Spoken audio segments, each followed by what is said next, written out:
নমস্কার বন্ধুরা, আমি ঋত্বিক আর আমাদের চ্যানেল ভবিষ্যৎ দৃষ্টিতে সকলকে স্বাগত জানাই। বন্ধুরা, আমরা সকলেই কাজ করি অর্থ উপার্জনের জন্য, কারণ জীবনে চলতে গেলে অর্থের প্রয়োজন অনস্বীকার্য। তাই জন্মকুণ্ডলিতে আপনার অর্থ ভাগ্য কেমন সেটা একবার বিচার করে নেওয়াটা জরুরি। আপনি হয়তো প্রচুর পরিশ্রম করছেন, কিন্তু অর্থ প্রাপ্তির বেলায় সেইভাবে আপনি পাচ্ছেন না। সেক্ষেত্রে আপনার কোন ভাব বা কোন গ্রহের প্রভাবে এই সমস্যাটি তৈরি হচ্ছে সেটি একবার দেখে নেওয়া দরকার।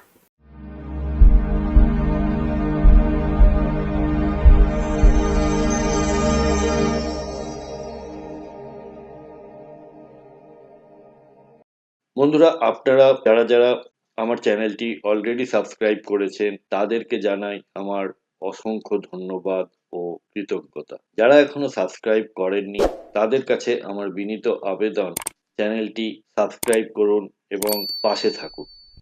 আমরা বাস্তব জীবনে অনেকেই হয়তো কঠোর পরিশ্রম করি এবং নিয়মনিষ্ঠভাবে পরিশ্রমটা করি, কিন্তু তারপরও যোগ্যতা বা কাজ অনুযায়ী আমরা সেভাবে অর্থ উপার্জন করতে পারি না।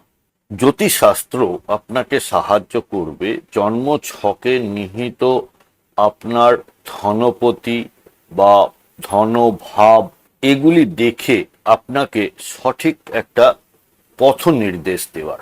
তাহলে চলুন একবার দেখে নেওয়া যাক যে ধন উপার্জন করতে গেলে কি কি প্রয়োজন। আর্থিক ব্লুপ্রিন্টের জন্য চারটি মূল স্তম্ভ। একটি হলো দ্বিতীয় ভাব। দ্বিতীয় ভাব আপনার সঞ্চয়, আপনার সঞ্চিত অর্থ, লিকুইড ক্যাশ এবং পরিবারের সম্পদ।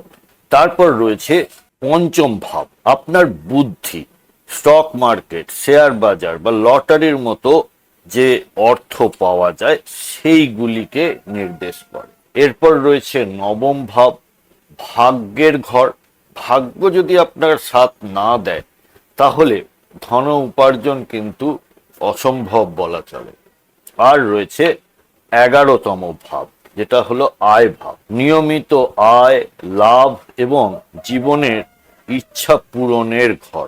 তাহলে ধনযোগ গঠনের মূল সমীকরণ কি? প্রথম কথা হচ্ছে দ্বিতীয় ভাবের অধিপতি এবং একাদশ ভাবের অধিপতি, এরা হচ্ছে আপনার ধন সম্পদের মূল কারক। এরা যদি স্থান বিনিময় করে, অর্থাৎ দ্বিতীয় ভাবের অধিপতি একাদশ ভাবের অধিপতি দ্বিতীয় ভাবে, সেক্ষেত্রে একটা শক্তিশালী ধনযোগ তৈরি হয়। আবার যদি এরা সহ অবস্থান করে, অর্থাৎ দ্বিতীয় ভাবের অধিপতি এবং একাদশ ভাবের অধিপতি যদি কেন্দ্র বা ত্রিকোণে একই সাথে অবস্থান করছে, সেক্ষেত্রেও আপনার শক্তিশালী ধনযোগ তৈরি হয়। আর রয়েছে ভাগ্যের সংযোগ।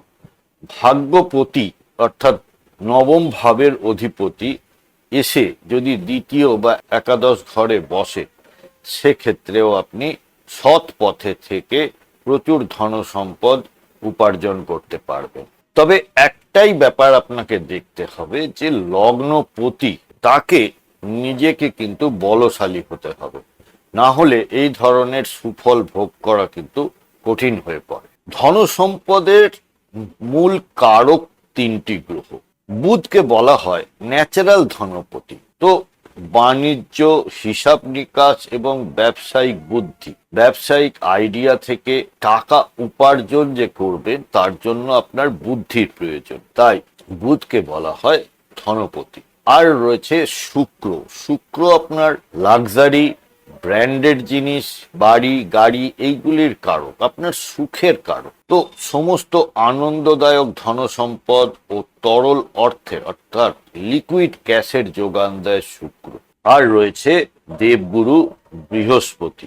বৃহস্পতি যার সহায়, তাকে আর পেছন ফিরে তাকাতে হয় না। স্থায়ী সম্পদ, জ্ঞান এবং ভাগ্য উন্নতির কারক। শুভ হলে জীবনে কখনো বড় বা চিরস্থায়ী সংকট বা আর্থিক সংকট আসে না। এবারে অনেক সময় দেখা যায় যে আপনার চার্টে ধনযোগ রয়েছে কিন্তু তারপরও সেভাবে অর্থপ্রাপ্তি হচ্ছে না, সেইটা বিচার করতে গেলে আপনাকে দেখতে হবে যে দ্বিতীয় বা একাদশপতি যদি ত্রিক ভাবে অবস্থান করে, অর্থাৎ 6, 8 বা 12 এই তিনটি ভাবের মধ্যে কোনো একটি ভাবে যদি অবস্থান করে তাহলে তার ক্ষমতা নষ্ট হয়। আর ধনস্থানে রাহু, কেতু বা শনির নেতিবাচক দৃষ্টি পড়লে সেক্ষেত্রেও আপনার আর্থিক সংকটের মধ্যে পড়তে হয়। এর ফলে আপনারা দেখবেন কখনো কখনো আপনারা ভুল বিনিয়োগ করে ফেলবেন,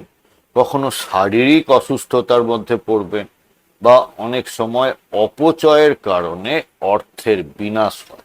তাহলে ধনযোগের পুরোপুরি রেজাল্ট কখন পাওয়া যায়? ধরুন আপনার দ্বিতীয়, নবম, একাদশ এইগুলি সবই ঠিকঠাক আছে, তাও ধনপ্রাপ্তি হচ্ছে না। কারণ হচ্ছে দশা অন্তর্দশা। আপনার যখনই দ্বিতীয় বা একাদশপতি বা নবমপতির দশা শুরু হবে, মহাদশা বা অন্তর্দশা শুরু হবে, তখনই আপনার এই যোগটা অ্যাক্টিভেট হবে এবং ব্যবসায় মুনাফা বাড়বে, নতুন আয়ের পথ তৈরি হবে, আটকে থাকা টাকা আপনি হঠাৎ করে ফেরত পেতে পারেন। তাহলে আর্থিক স্বাধীনতার গাণিতিক ভিত্তি হলো, প্রথম কথা হলো তৃতীয় বা একাদশপতি সঠিক স্থানে বসতে হবে, সঠিক গ্রহ যেমন বৃহস্পতি, শুক্র বা বুধ শুভ অবস্থানে থাকতে হবে, এবং সঠিক সময় ধনপতির মহাদশায় এটির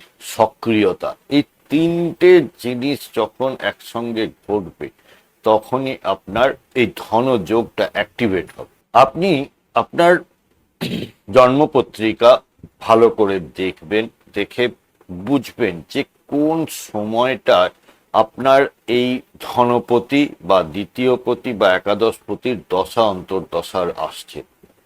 তখন আপনি বুঝবেন যে এই সময়টায় আপনার অর্থ উপার্জনের সময়। আর যারা যারা এই জিনিসটা বুঝতে পারেন না বা দেখতে জানেন না, তারা কোনো ভালো অ্যাস্ট্রোলজারের সাহায্য নিন। সেক্ষেত্রে বলবো ভবিষ্যদৃষ্টি তো রয়েছে, নিচের দেওয়া ফোন নাম্বার বা হোয়াটসঅ্যাপ নাম্বারে যোগাযোগ করে আপনার অ্যাপয়েন্টমেন্ট বুক করুন, করে আপনার জীবনের অর্থ লাভের সঠিক ব্লু প্রিন্টটা জেনে নিন।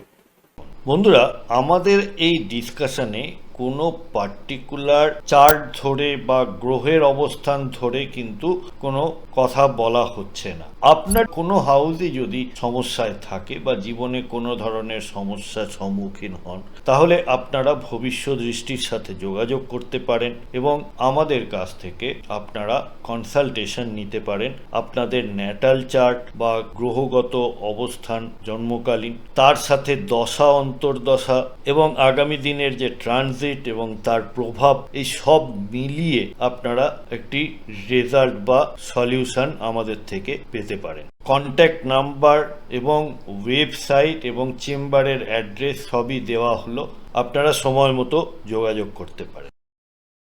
বন্ধুরা, প্রতিবেদনটি কেমন লাগলো আমাকে অবশ্যই লিখে জানাবেন কমেন্ট বক্সের মাধ্যমে।